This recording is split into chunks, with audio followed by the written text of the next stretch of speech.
It's not often you get to see this. And this is one incredible team. You know, when we had the real privilege of being on the set about a year ago when this was being filmed. And I was even given some surfing lessons. And you can imagine, I mean, yeah, one thing you don't know is that Tom, all right, there you are, is a Jersey boy. He learned his chops on the Jersey Shore. And it's not the Jersey Shore what's going on today. This is the real Jersey Shore. And so he went out to find the big wave in California and met Cheri, and the rest is history. And then from there to Hawaii, and of course, here's where it all begins. And so we wanted to give you an idea of who they are, and to give you an opportunity to ask some questions. We'll only take a few minutes. And so they're up here, and so some questions from the audience.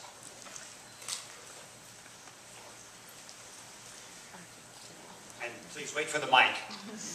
One question that always comes up with true life stories is how close the movie cleaves to real life. I have two particular incidents I have in mind. One is the duck dive that you do in the competition at the very end, and the second is the surgeon who works on you and your father. If I ever get sick, I want that man taking care of me. So, who wants to answer that? Sean. By the way, this is Sean McNamara, who is the director. Did a nice job.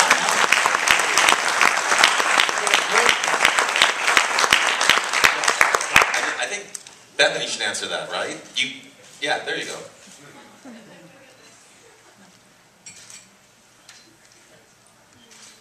It's hot. Hello? Okay. Actually, my parents met in Hawaii, and then they stayed there. But, as far as the movie, my family and I are very happy with it. You know, we went through a lot of scripts over the years, and they were terrible. So we finally got to a script that was worth reading, and something we could work with, and from there we worked very hard to, you know, fix up scenes that weren't accurate or just didn't have the feel of us, because really what it is putting the emotion and everything that we went through, good and bad, and putting that into a film. And so, yeah, I mean, I'm stoked with it, and the duck dive was definitely Sean's artwork.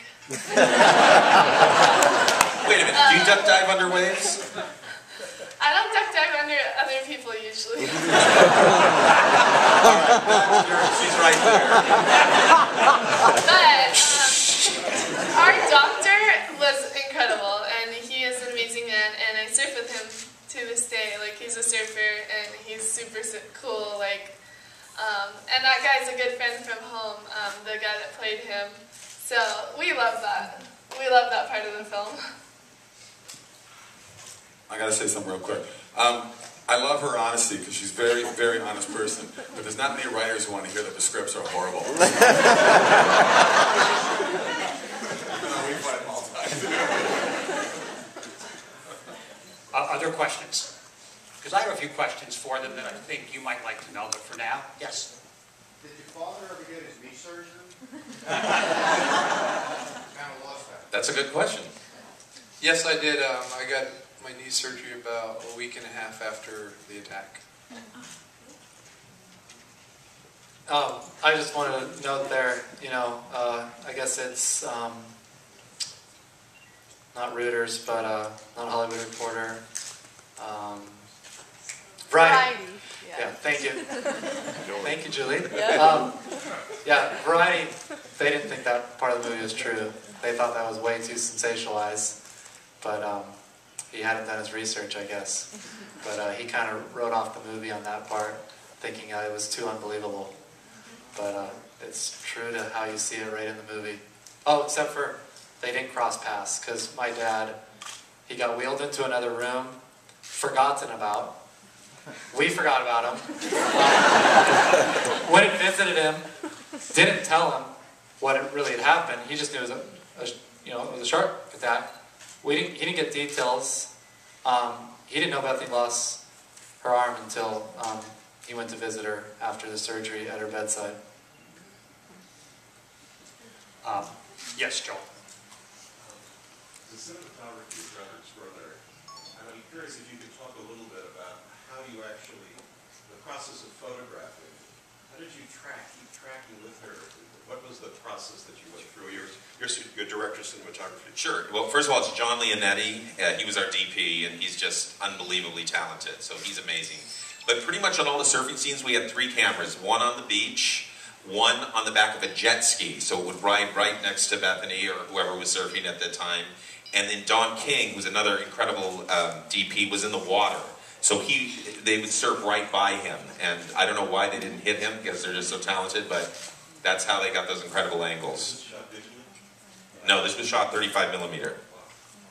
And then also, like, for the close-ups that we would do, because I didn't do the surfing, Bethany did, but for, like, the close-ups where you see me, they'd have a jet ski, and then, but they'd have the jet ski, and then the camera guy would be on the back of the jet ski, and then there would be a sled, and then I or Lorraine or whoever, like whatever the actor was, we'd lay down on the sled, and then they'd catch the wave, and then we'd stand up and like balance on the back of the sled, and then so it kind of, I mean, we weren't really surfing, but we still had to like, but it felt like it. They we were had in to real keep waves. our balance, and if we fell off, we were like in the white water, which was, it actually ended up being really fun. So. No?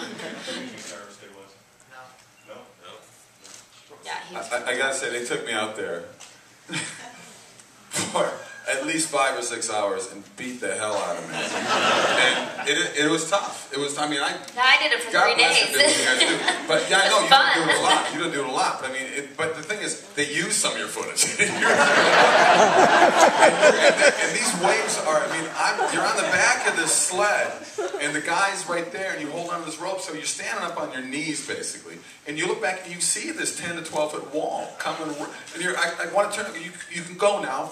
You can start going. I mean, it was really, you get beat up. It's unbelievable what these guys do. I mean, in the real waves, I grew up in Minnesota. We don't have a lot of waves. So, people ice fish, which I don't get. Phil. Bethany, was it difficult for you to watch the scene with the shark? It actually wasn't really that difficult. I've healed really well from the whole shark attack thing. It's been 8 years, and I'm thankful for that. But it was challenging working with everyone who had their own picture of how the shark attack should be, portrayed. And so I didn't want to overly dramatize and like to scare people of sharks. And but it was very really similar to how it actually happened. So that was kind of cool, and I think it's okay for like young kids, to see and not be totally like freaked out. Yes, ma'am.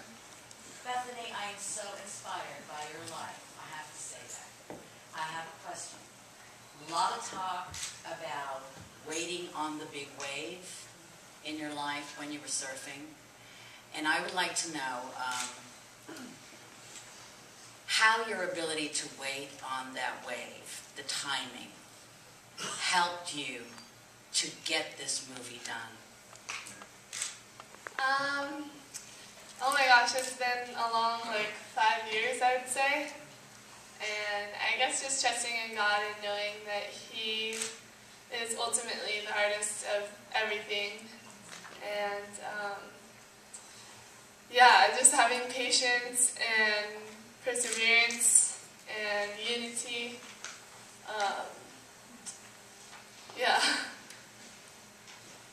Okay. Yes. Yeah, I have a question for the actors. Let's see, that would be Kevin and Sophia, and I'm sorry, is it Arlene? Arlene. Yeah, okay. Bethany's stories obviously had a big impact on a lot of people in terms of the story of faith and determination. Very inspiring. It's inspired me personally. If I ever get discouraged, I mean, of course, I want to go to the Bible and the Lord, but obviously, think about Bethany. It's kind of a great encouragement to keep going.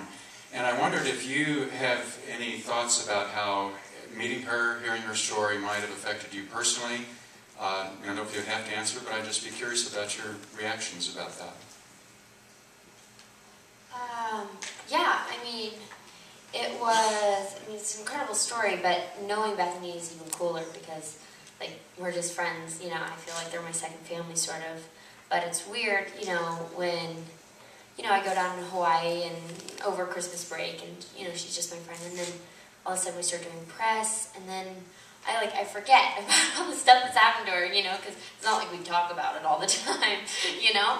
And then just to, like, hear her talk and get to know the family and just figure out, like, I mean, how much they really have overcome and how, I mean, we kept the story. I mean, Bethany was so positive in the hospital and positive throughout the whole experience and just has brought a light to so many people around the world that it's definitely, I mean, definitely the message that is ingrained throughout the entire script is, you know, about looking at the bigger perspective in life and not kind of focusing on the smaller things, but moving on towards the bigger kind of picture that God has for each of us. So, yeah. And I think Bethany's such an inspiration. I work with a lot of children and youth groups in Vacation Bible School, and they all want to know about Bethany, and they adore Bethany. And she's given a lot of her stuffed animals from when she was in the hospital and her books to a lot of the children that are in foster care, and they are so excited to see her movie this weekend. So she's touched so many lives. I don't even know if she's really gasped how she's affected. And us as actors, you know, personally I've had to go through some tragedy in the past year, and when I look at Bethany and the fact that she overcame, she lost her arm, and yet she still has the strength to trust in God through it and to get back on a surfboard and surf professionally, I go, you know, I can handle my little things. Yes. What they said. Yeah, I talked to a couple of you about this last night, even today. When I heard the story of Bethany, I was at home, and I was up in Vancouver at the time. I was shooting my series up there, and I got angry. I don't know why I got angry. This little 13-year-old girl got attacked, and it wasn't like blaming anybody in particular. I just got very angry about it. I told my wife that. I said, it just makes me mad that stuff like that happens. And here it is 7 years later, when we were shooting it, and to meet with Sean and to have this script come to me, and I just thought, what a weird sort of circle for me to experience. But to have a 13-year-old act that way after the attack and use it as a positive instead of a negative, because so many people don't use negatives in the right way. I learned years ago that no can be a positive thing in your life. It depends on how you want to deal with it. And there's not many people double, triple, quadruple her age that would have done what she did. They would have been self-pity. They would have felt sorry for themselves. She goes out there and shows the world that she can be a beacon for God and a beacon for Jesus and come out with such a positive message for the rest of the world. It's unbelievable. And as I have found out through life, everybody does have a story. And she's an amazing example to follow if something negative does happen to you. So my hat's off to her. Yes, Laura.